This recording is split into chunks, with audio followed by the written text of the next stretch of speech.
Gramática do Ataliba. Introdução. Há mais de 500 anos, a língua portuguesa foi trazida ao Brasil. Nos séculos XVI a XVIII, foi rotulada como o português no Brasil, pois era inteiramente lusitana e não tinha superado as línguas indígenas. A partir do século XIX, a língua portuguesa tornou-se majoritária, começou a distanciar-se do português europeu, sendo então denominada português do Brasil. A partir dos anos 80 do século XX, suprime-se a expressão do e começamos a falar em português brasileiro.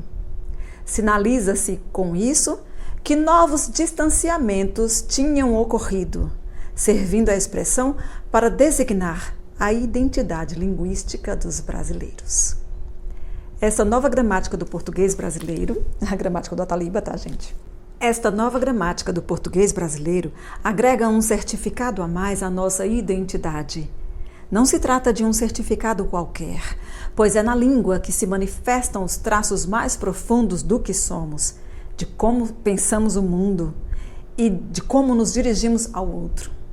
Faltava clarificar a gramática do português brasileiro para dar status científico à sua percepção.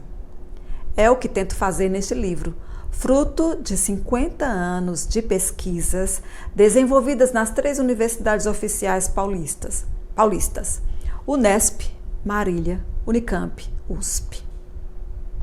Unesp, Marília, Unicamp e USP.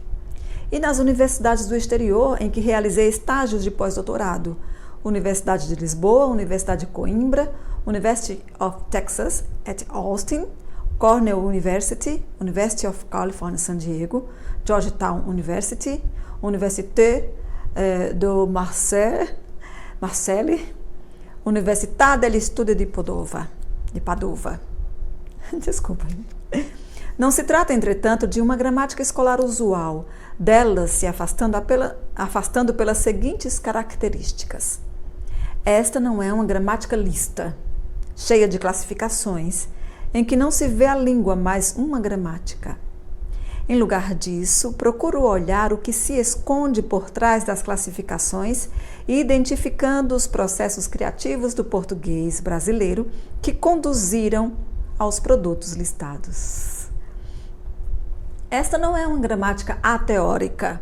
Nada poderemos fazer em matéria de pesquisa linguística se não dispusermos de alguma teoria, pois lidamos com um objeto escondido em nossas mentes. Teorias linguísticas há muitas, mas falta uma teoria que postule a língua em seu dinamismo como um conjunto articulado de processos. Enfrento esta questão nesta gramática. Quando falamos ou quando escrevemos, uma intensa atividade é desencadeada em nossas mentes. Isso ocorre com enorme rapidez, acionando 4 sistemas linguísticos, cada um deles configurado por um elenco de categorias: o léxico, a semântica, o discurso e a gramática. Esses sistemas são articulados pelos princípios sociocognitivos que regem a conversação, a mais básica das atividades linguísticas. A teoria multissistêmica aqui exposta tem um forte conteúdo funcionalista cognitivista. Reconheço que ainda é impossível descrever todos os movimentos mentais envolvidos na atividade linguística. Mas não há dúvida de que em cada som emitido, em cada sinal gráfico lançado ao papel, toma corpo um enorme conhecimento linguístico que foi ativado, permitindo o milagre da compreensão mútua, por meio de tão poucos sons e letras, e de tão escassas palavras e construções. Para visualizar esse conhecimento, precisamos valorizar os indícios da maquinaria linguística. O objetivo das boas gramáticas é desvelar o conhecimento linguístico armazenado na mente dos falantes, desde o cidadão analfabeto até ao escritor laureado. As gramáticas resultam habitualmente do trabalho individual, fundamentando-se na língua literária. Também aqui, esta gramática tomou outro rumo. Para começo de conversa, não acho que os escritores trabalham para nos abastecer de regras gramaticais. Eles exploram ao máximo as potencialidades da língua, segundo um projeto estético próprio. Ora, as regularidades que as gramáticas identificam devem fundamentar-se no uso comum da língua. Quando conversamos, quando lemos jornais como cidadãos de uma democracia. Isso não exclui a fruição das obras literárias, mas é uma completa inversão de propósitos, fundamentar-nos nelas para descrever uma língua. Por outro lado, as línguas são tão complexas que é impossível trabalhar solitariamente em sua análise.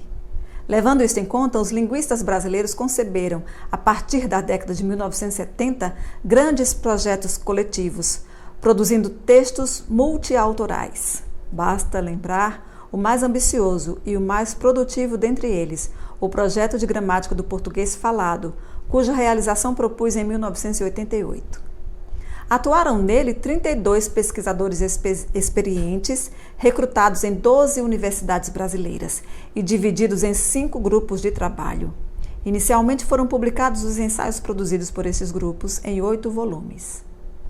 E aqui tem as referências, tá? Eu coloco aí na descrição. A presente gramática se insere neste quadro de preocupações. Filtrei aqui as pesquisas das últimas 3 décadas a partir de uma ótica própria, propondo seguidamente ao leitor que se envolva nas pesquisas, transformando-se no linguista gramático dele mesmo. Seguindo este impulso, esta gramática dá voz a muitos desses pesquisadores, tanto quanto as aulas que fui ministrando ao longo de 47 anos de magistério. Meus alunos me ajudaram muito com sua curiosidade e com sua recusa a explicações não convincentes. Havia também uns poucos tomados de um grande tédio. Esses também me ajudaram, pois me mostraram que a aula estava um bocado chata. Ora, não temos o direito de dar aulas chatas. O ritmo expositivo de nossas gramáticas adota o que se poderia chamar de estilo revelação. O gramático se transforma numa espécie de Moisés, que desce dos altos montes e revela aos povos estupefatos o que está certo e o que está errado em sua linguagem. Também aqui me distanciei disto. Imaginei, para tanto, a seguinte estratégia. Compus 2 textos articulados, um expositivo e outro indagativo. Na exposição falo eu, interpretando os achados da ciência atual. Nas indagações falam os leitores, por meio das perguntas que imagino que eles estejam formulando. Nossos diálogos imaginários vão em itálico, intercalados no texto expositivo.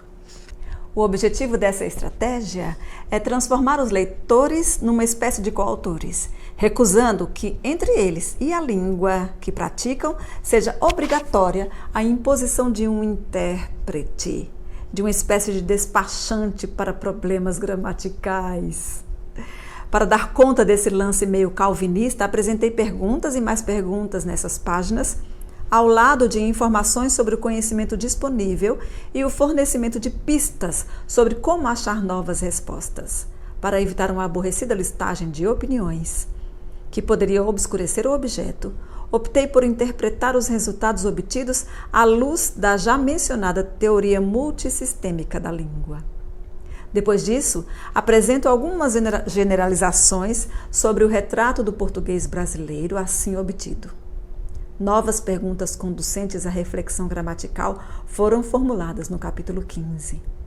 As línguas naturais são um ponto mais alto de nossa identidade como indivíduos e como participantes de uma sociedade. Que o digam os 500 mil visitantes anuais do Museu da Língua Portuguesa, localizado em São Paulo. Tem sido proveitoso testemunhar a emoção desses visitantes por se verem ali representados, por toparem ali com sua identidade. De certa forma, todo mundo sai meio linguista daquelas instalações. Por fim, pretendo com essa gramática acrescentar um elo a mais na longa tradição das gramáticas de referência, mesmo quando delas me afasto. Esta é uma atividade 2 vezes milenar na civilização ocidental, velha de quase meio milênio no domínio da língua portuguesa, quando Fernão de Oliveira publicou, em 1536, nossa primeira gramática. Deixando de lado uma bizonha repulsa aos achados da gramática tradicional, este livro mostra como as pesquisas linguísticas, na verdade, aprofundaram e enriqueceram esses achados, operando a partir de princípios e aplicando uma metodologia segura. Ou seja, a oposição linguista versus gramático, bastante cultivada nas décadas de 1960 e 1970, fase em que a linguística moderna se implantou no Brasil, foi superada pela pesquisa científica. Gramáticos aprimoraram sua formação. Linguistas passaram a ocupar-se com a redação de gramáticas. E todos viveram felizes para sempre. O público-alvo desta gramática são os professores do ensino médio, os alunos do curso superior, os professores universitários de linguística geral e de linguística do português brasileiro, e as pessoas que se sintam atraídas pelo mistério das línguas naturais.